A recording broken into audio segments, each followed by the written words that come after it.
Breaking news out of London, and it's absolute chaos.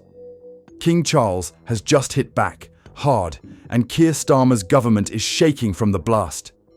It all began on a tense Monday morning when the Prime Minister decided to do the unthinkable. In front of a crowd of journalists, Starmer accused the monarchy of meddling in modern governance. No jokes, no filters, no restraint. He said it plainly. The words hit like a thunderclap across Westminster. You could almost hear the air get sucked out of the room. Every political aide froze. Because in Britain, there's one unwritten rule: you never attack the crown. Starmer just did. Within hours, Buckingham Palace went silent. No statements, no briefings. Just a chilling pause that every insider recognized as the calm before something seismic. Reporters camped outside the gates for updates that never came. The palace's media line went dark. Behind those walls, something was moving. By nightfall, whispers started spreading. Charles had called his closest advisors to an emergency meeting. The meeting happened inside the king's private study. No press, no leaks, just heavy oak doors and the kind of silence that means business. Senior privy councillors were summoned, along with 2 constitutional lawyers who hadn't been inside the palace in years. According to insiders, the king's tone was icy. "This is no longer a disagreement," he said. "It's a threat to constitutional balance." That single sentence set the entire British establishment on edge. For decades, the monarchy stayed out of direct conflict with elected governments. Charles had always been careful, measured, diplomatic, cautious. But Starmer had crossed the line, and the king wasn't going to let the crown be dragged through the mud. By midnight, an operation was already forming, not political, not rhetorical, but legal. And that's when the palace decided to reach for something no one expected: the Supreme Court. Early Tuesday morning, before the sun even hit Whitehall, royal couriers were seen leaving the palace carrying sealed envelopes stamped "Confidential, Crown Authority." 3 destinations: the Speaker of the House, the opposition leader, and the Chief Justice of the Supreme Court. Nobody knew what they contained, but one thing was clear: the Crown was activating something old, something serious. By mid-morning, leaks began hitting the press. The documents outlined a legal review codenamed Operation Sovereign Integrity. It wasn't a PR stunt. It was a direct constitutional measure to evaluate whether Starmer had breached his ministerial oath to respect the monarchy under the royal prerogative. The legal language was dense, but the intent was simple. The Crown was putting the Prime Minister under review. Within minutes, the story detonated. Every network in Britain dropped regular programming. Sky News ran a red banner reading, "The Crown Strikes Back." The BBC's political desk called it the most aggressive constitutional move by a monarch in nearly a century. Even foreign outlets couldn't believe what they were seeing. CNN described it as a live constitutional crisis unfolding in real time. At noon, the Supreme Court made it official. An extraordinary session would convene within 24 hours to review the Prime Minister's conduct toward the Crown. The announcement sent Westminster into meltdown. Ministers who had laughed off the King's silence the day before were suddenly locked in meetings. One Downing Street source described the mood as total disbelief. The monarchy hadn't just responded, it had escalated. Wednesday morning looked like a scene out of history. The Supreme Court chamber was packed. Journalists, diplomats, even former judges filled every seat. Outside, crowds gathered waving flags and chanting "Defend the Crown." The air felt electric, tense, unreal. The justices entered in silence, their expressions grim. This wasn't a typical case. It was a reckoning. The court began by reading through decades of precedent, from Edward VIII's abdication crisis to the 2019 prorogation ruling that redefined executive limits. The message was clear. The monarchy's constitutional respect is not ceremonial, it's foundational. Every word Starmer had said in that press conference was being dissected line by line. Legal analysts whispered that if the court ruled against him, it would destroy his political credibility. And then, after just 3 hours, the decision dropped. The verdict: the Prime Minister's remarks were inconsistent with the constitutional respect owed to the sovereign. 15 words that landed like a hammer. Not a criminal, not legislative, but politically devastating. It was the modern equivalent of a royal rebuke delivered through the judiciary. Perfectly legal, perfectly lethal. The moment the ruling was read, the chamber erupted. Reporters sprinted out to file breaking alerts. Protesters outside began cheering. Bells rang from nearby churches. On social media, Ush defend the crown and Starmer humiliated shot to the top of every trend list.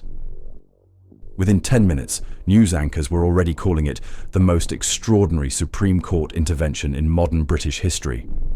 Downing Street tried to contain it. Aides issued statements calling the verdict non-binding and symbolic. But no one cared about the legal fine print. The optics were everything.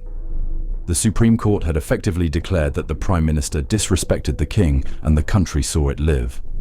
By mid-afternoon, crowds had grown outside Parliament, waving Union Jacks and chanting for Starmer to resign. Police erected barriers as chants of "God Save the King" rolled through Westminster. The mood was electric, almost rebellious. For the first time in years, the monarchy wasn't a distant relic. It was power, live on air. Inside the palace, Charles stayed quiet. No interviews, no reaction. He didn't need one. The Supreme Court had just done what he couldn't say himself. It restored the authority of the crown without a single royal word. And across Britain, people finally realised the truth. The monarchy might be silent, but it's never powerless. Downing Street was in freefall. The Supreme Court ruling had detonated the government's image, and by dawn the next day, panic ruled every hallway. Advisors were on phones, spinning the same line. It was a misunderstanding. Nobody believed it. Even the networks that usually carried Labour's water dropped the script. Morning talk shows called it what it was: humiliation. The palace hadn't said a word, yet the government was collapsing under the weight of its own arrogance. By noon, Starmer tried damage control. A rushed press conference, stiff lighting, no audience reaction. He stood at the podium insisting his remarks about the monarchy were taken out of context. Every sentence sounded weaker than the last. Cameras captured the sweat, the stammering pauses, the hollow confidence. It was political death live on television. Reporters cut him off mid-answer to quote the Supreme Court judgment. Inconsistent with constitutional respect, the words echoed louder than anything he said. Cabinet loyalty cracked before the broadcast even ended. Senior ministers began distancing themselves on social media, careful but obvious. Angela Rayner walked out of an emergency meeting at number 10, visibly furious. Witnesses heard her shout, "You've made war with the monarchy, fix it or fall." No one argued. She left before the cameras arrived.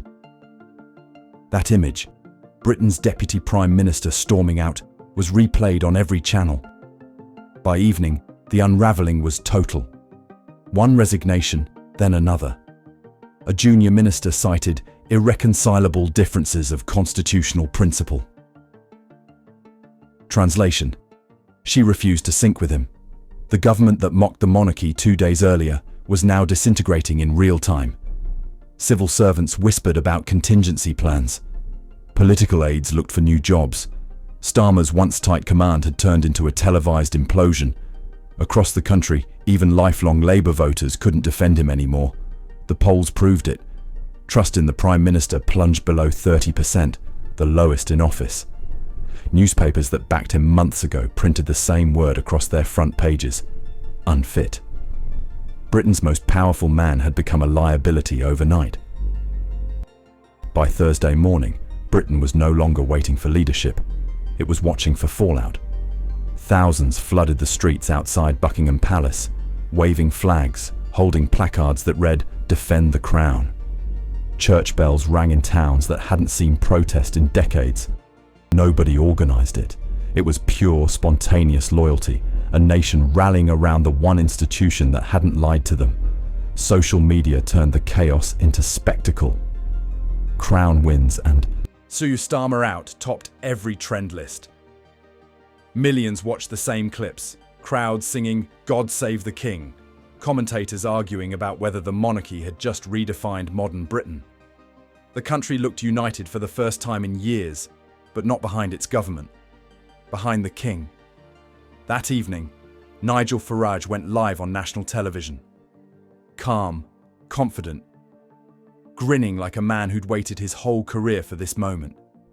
He called the Supreme Court's judgment a victory for national pride and praised King Charles for his measured strength. The studio audience erupted. Overnight, Reform UK's donations page crashed under traffic.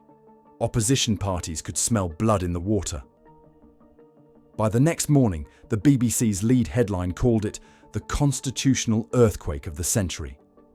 Anchor desks filled with stunned analysts. Nobody could remember a moment where a monarch, a court and public sentiment all aligned against a sitting prime minister. The country wasn't divided anymore. It was stunned into unity. And still, through it all, King Charles said nothing. No interviews, no statements, no royal appearances to gloat. That silence was his sharpest weapon. While the government scrambled, the king projected calm authority without a single word. On Friday, he attended a charity event in Scotland. He smiled, shook hands, and spoke warmly to children about education. No mention of the crisis. The images went viral in seconds. Side by side, clips of Charles smiling and Starmer sweating painted the entire story without narration. That same hour, Westminster was imploding. The Supreme Court's verdict triggered formal calls for a leadership review. The Speaker received letters from senior MPs demanding an internal vote. Starmer's authority was finished. Inside Labour headquarters, senior figures like Reeves and Rayner met privately, mapping succession scenarios. Staff described the atmosphere as pre-resignation mode. Behind the scenes, civil servants began drafting caretaker government procedures, contingency planning for a post-Starmer Britain. It hadn't happened in decades, but the words interim leadership started circulating again.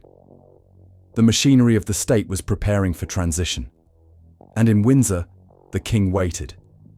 Advisors said he spent the morning in brief meetings with privy councillors, quiet, methodical, precise. There was no sign of triumph, just discipline. The Crown had already made its move. Now it was letting time finish the job. By sunset, Westminster looked hollow. The once busy steps of Number 10 were lined with reporters, waiting for the inevitable.